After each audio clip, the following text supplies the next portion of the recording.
এখান থেকে আমি চায়নাতে যে যাবো, এখান থেকে সেখানে তাদের সাথে আলাপ করব, এখানে মালয়েশিয়ানদের সাথে আলাপ করব, এর মধ্যে আমাদের জার্মানদের সাথে আলাপ হয়েছে, জাপানিজদের সাথে আলাপ হয়েছে, আমাদের ব্রিটিশদের সাথে আলাপ হয়েছে। আমাদের আমাদের দেশে যে টেকনিক্যাল ইনস্টিটিউশনগুলো আছে এগুলো আমরা ডেভেলপ করতে চাই, এগুলোকে আমরা আপগ্রেড করতে চাই। কি আপগ্রেড করতে চাই? আমরা কাজ করছি, আমরা বের করার চেষ্টা করছি যে আমাদের দেশের প্রায় 1.5 কোটি মানুষ পৃথিবীর বিভিন্ন দেশে আছে। এই 1.5 কোটি মানুষগুলো সাধারণত কী ধরনের কাজ করছে, 1 নম্বর। দ্বিতীয়ত হচ্ছে যে আগামী 10 বছর কোথায় কোথায় বাংলাদেশ থেকে মানুষ বিভিন্ন টাইপের কাজ নিয়ে, বিভিন্ন ডিফারেন্ট ক্যাটাগরির জব নিয়ে তারা যেতে পারে, কি কি সেগুলো, সেটাকে আমরা বের করার চেষ্টা করছি। অলরেডি দায়িত্ব দেওয়া হচ্ছে সরকারের কনসার্ন ডিপার্টমেন্টকে, তারা কাজ করছে, সেটা বের করার চেষ্টা করছি।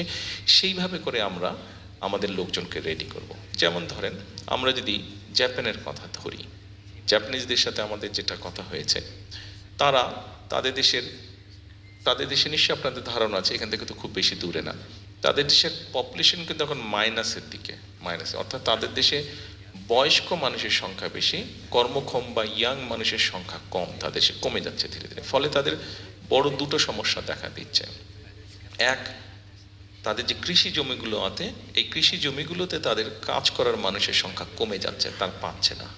দুই, যেহেতু বয়স্ক মানুষের সংখ্যা বেশি, তাদের তাদের একটা সমস্যা হচ্ছে, তাদের কেয়ারটেকার তারা পাচ্ছে না। বয়স্ক মানুষদেরকে যে লুক আফটার করতে হবে, তাদের মিল ফ্যাক্টরিতে হয়তো রোবট কাজ করছে, কিন্তু রোবট তো আর মানুষকে ওইভাবে টেক কেয়ার করতে পারে না। মানুষের তো হিউম্যান টাচ দরকার, হিউম্যান ফিলিংস দরকার, এখন কেয়ারার দরকার। এখন সেই দেশে যদি আমরা, জাপানে যদি আমরা মানুষ এমনি এমনি দিতে চেষ্টা করি, তাহলে কিন্তু তারা নিতে পারবে না। কারণ জাপান, আপনারা জানেন, আমরা মোটামুটি জানি, একটু কনজারভেটিভ সোসাইটি, 1 নম্বর। এবং জাপানিজ লোকজন সাধারণত জাপানিজ তাদের নিজস্ব ল্যাঙ্গুয়েজ ছাড়া কথা বলে না। তো এখন আমরা যদি সেখানে মানুষ পাঠাই, তাহলে যেটা আমাদের করতে হবে, তাদের কালচার মিনিমাম একটা ট্রেনিং দিতে হবে, 1 নম্বর। দ্বিতীয়ত, তাদের ফার্মিংটা কী টাইপের হয় সেটা ট্রেনিং দিতে হবে। তৃতীয়ত, হেলথ কেয়ারের যেটা, তাদের কাজটা কী হবে, শুধু পাঠিয়ে দিলে তো হবে না। যদি পুরুষ হোক নারী হোক, যদি হেলথ কেয়ারের হিসাবে যায়, হেলথ কেয়ারের মিনিমাম বেসিক কতগুলো ট্রেনিং আছে। বিভিন্ন ধরনের পেশেন্ট থাকে, বিভিন্ন ধরনের এলডারলি পেশেন্ট থাকে বা এলডারলি লোকজন থাকে, এক একজনের সবার তো এক রকমের হেলথ কেয়ার লাগে না, বিভিন্ন ক্যাটাগরির আছে। এবং সবচেয়ে বড় যে জিনিসটা হচ্ছে ভাষাটা। কাজেই তাদেরকে একটা ভাষা শিক্ষা দিয়ে আমাদেরকে পাঠাতে হবে।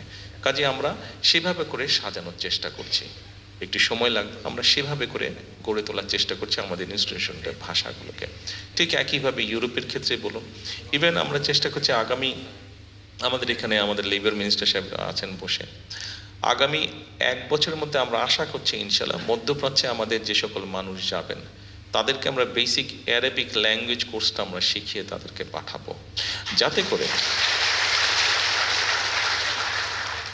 আমি জানি এখানে ঘরে উপস্থিত আপনাদের পরিচিত কেউ আছে কিনা। যদি পরিচিত কেউ থাকে যারা সৌদি আরবে বা কাতারে বা কুয়েতে এইসব দেশে কাজ করে, খেয়াল জিজ্ঞেস করে দেখবেন কথা প্রসঙ্গে যদি পরিচিত কেউ থাকে। অনেক লোক আছে বাংলাদেশ থেকে, পাকিস্তান থেকে, ইন্ডিয়া থেকে, এই 3 দেশ থেকে ধরেন গিয়েছে, 3 জন ব্যক্তি একই সাথে গিয়েছে, কিন্তু ওই 2 দেশের ব্যক্তি দেখবেন প্রমোশন পেয়ে আগে চলে গেছে, অথবা মালিক যে আছে সে একটু প্রায়োরিটি দেয় ওই দেশে। কেন মালিক প্রায়োরিটি দেয়? কারণ তারা ওই ভাষাগুলা শিখে যায় এবং কিছু এথিক্স, আদব কায়দা শিখে যায়। একটা ঘটনা আপনাদেরকে বলি। এক সাউদি ভদ্রলোক, সে একজন ইন্ডিয়ানকে, সে তার বাসার যে তার যে ছেলে মেয়ে আছে তাদেরকে স্কুল থেকে আনা নেওয়ার জন্য দায়িত্ব দিয়েছে। তার কিন্তু একজন বাংলাদেশিও আছে, কিন্তু বাংলাদেশিকে সে দায়িত্বটা দেয় না, কিন্তু আর সব কিছু মোটামুটি তাকে সুবিধা দিচ্ছে হয়তো।